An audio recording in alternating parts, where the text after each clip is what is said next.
Hindi ko sabi, akin po ito.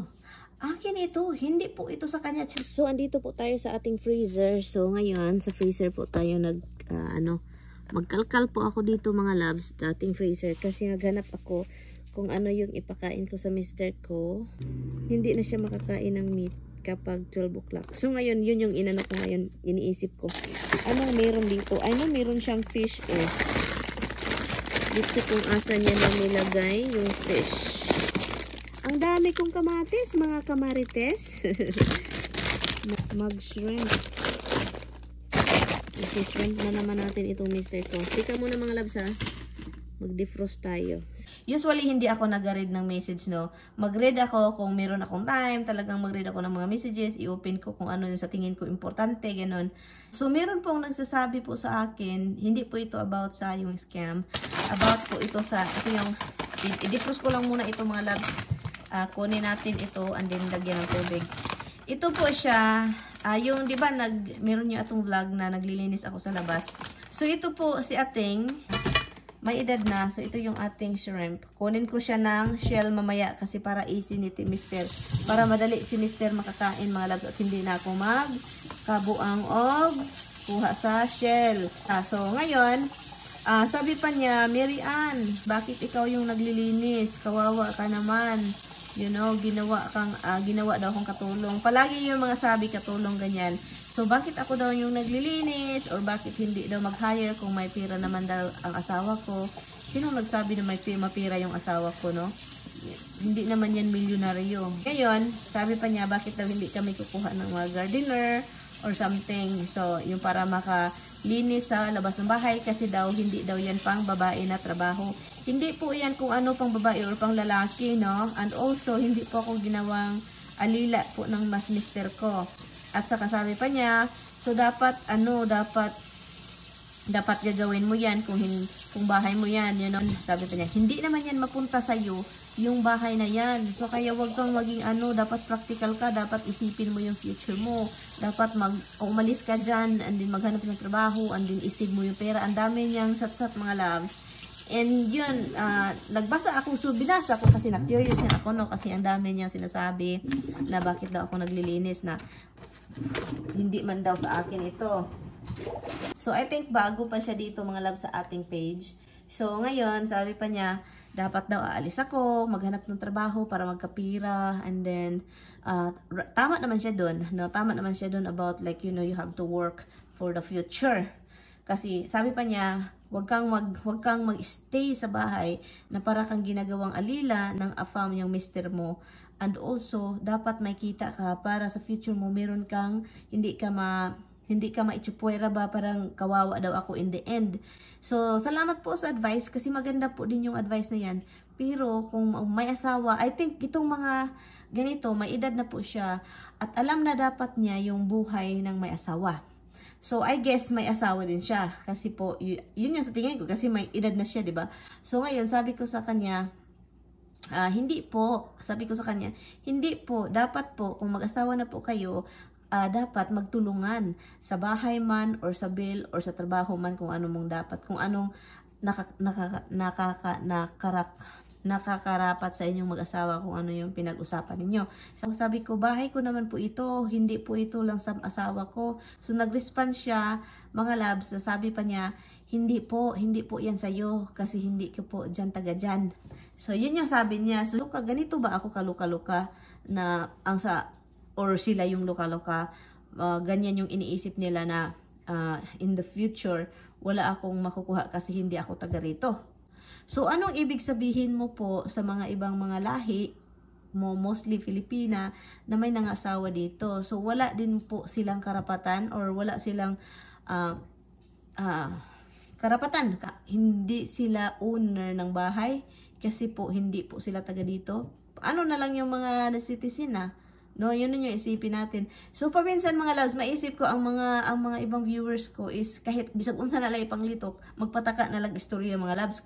Para naman hindi ko, sabi ko sarili ko, ay hindi na ito. Parang abnormal na po ata ito. Kasi parang kahit sa mga ganyang bagay ng mag-asawa lang hindi, kung sa Pilipinas man or sa US, mag-asawa, dapat alam na kung ano yung sa'yo is sa inyo yung dalawa, no? Lalo na kapag binili ninyo yung property na yan together, no? So, yun siya.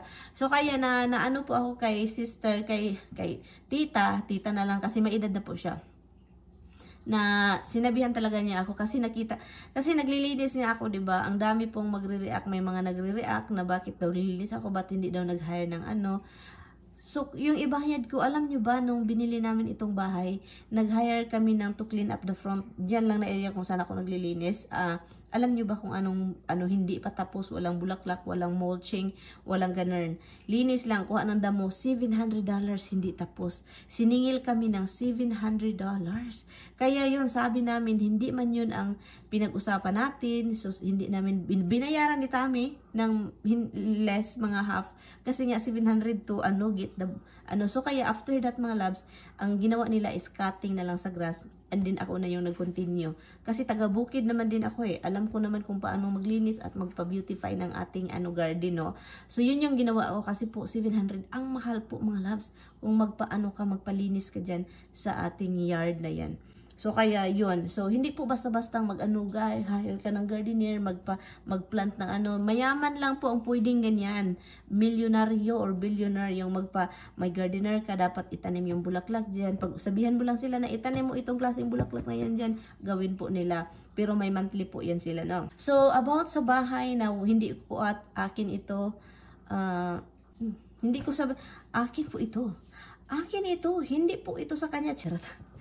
Amin po itong dalawang mga loves. Kung ibinta man niya ito, half po kami after kung ano yung matira sa mga kung ano yung matira, kung mga mortgage, di ba? So, amin po ito, hatiin namin. Kung maghiwalay kami ni Mr., kung maghiwalay kami, and then, ang mangyayari, ibinta namin itong bahay kasi imposible naman, dayungan namon ang balay niya, biyakin, di ba? So, abnormal na din yan.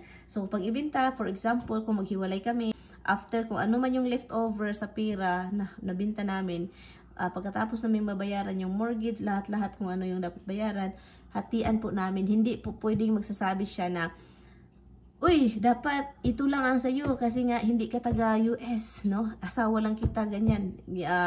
Inadapt lang kita, charot. Ganyan. Hindi po pwede. Half po dapat. Kung ganan. Kung mawala man ako, sa kanya po ito. Yun po talagang totoo sa kanya. Pwede niyang ilagay yung kapatid niya dito. Pwede siya ditong magtira, silang dalawa. And then kung may mangyayari sa kanya, ibigay niya sa pamangkin niya, sa kapatid niya, ganyan. Wala na akong paki kasi wala na ako, no? And then, yan lang yan siya. Wala na. Pati yung family ko, wala. Kasi akin ito, sa amin lang itong dalawa. So, yun lang siya, mga loves. Kung siya naman ang mawala, kasi parehas naman tayo, hindi man natin alam ang panahon, no? So, kung siya po yung mawala, akin po ito. And then, nasa sa akin ako, ibenta ko. No, nakumatol man akong lubot ko, tipot. So yun na siya. Maligo na ako, kay murag na ngatol na gid ko. Pero ako na siyang yung ating shrimp na ipakain kay Mr. Deprosin lang natin, mga loves, kasi nga, okay. 3:70 na ng hapon, and then ngayon pa ako kasi nga, na-busy. Na ako sa labas. Kapag mag-start talaga ako, mga loves, mahirap lang bitawan yung mga trabaho. Basta mag-start. Yun lang yung ko, mga loves, kasi nga, parang tuloy, kapag maglinis, tuloy naisip ko kung maglinis tayo sa bahay, parang tuloy kawawa ang tingin nila sa atin. No? Can you look at the big picture? Ay, ang ganda. Yung akin, parang isipin niyo ba, oy, ang ganda, meron siyang sa kanyang property, siya na yung naglilinis, matawag-tawag talaga niya sa kanya. Pero ang iba hindi. Ang iba is may mga wow, ang lucky mo naman, ang ganda ng meron ka ng sayo, maglinis ka sa sayo talaga, property, sa bahay mo.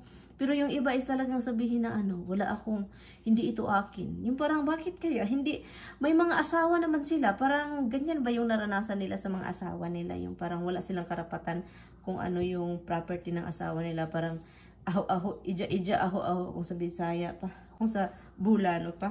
Lang mga loves, lutuin ko ito mamaya, and then, hopefully makarating. Because si Tami dito, pag darating siya na past 12 midnight na, hindi na siya kakain. Pero kapag hindi pa nagtunga sa gabi, alas 12, kung hindi pa yan naabot yung relo mag-clock ganon, kakain yan siya ng meat. Pag mag-pass na yan, pag maano na yan sa 12 o'clock, hindi na yan kakain kasi Friday na nga. Diba? Ganyan yan siya, guys. Iwan ko, ano, as devoted kasi siya. Hindi siya nagsisimba, pero ano talaga siya. Yung parang isip niya is, palagi siyang mga loves, yung we talk about God all the time. And then also, lalo na ngayon sa panahon na yun, yun yung namin talaga ni Mr. Yung parang kung mag-usap kami yun.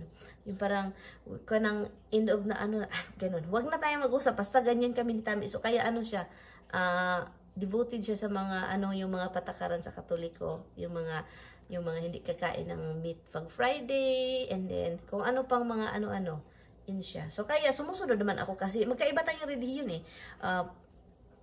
Respeto sa kanya, respeto din sa akin. So, ito na mga loves, ito yung power natin. Ito yun na yung naluto na. At for sure masarap ito direct sa nakain. Thank you po sa mga nagsasabi na dapat kunan ko ng shell.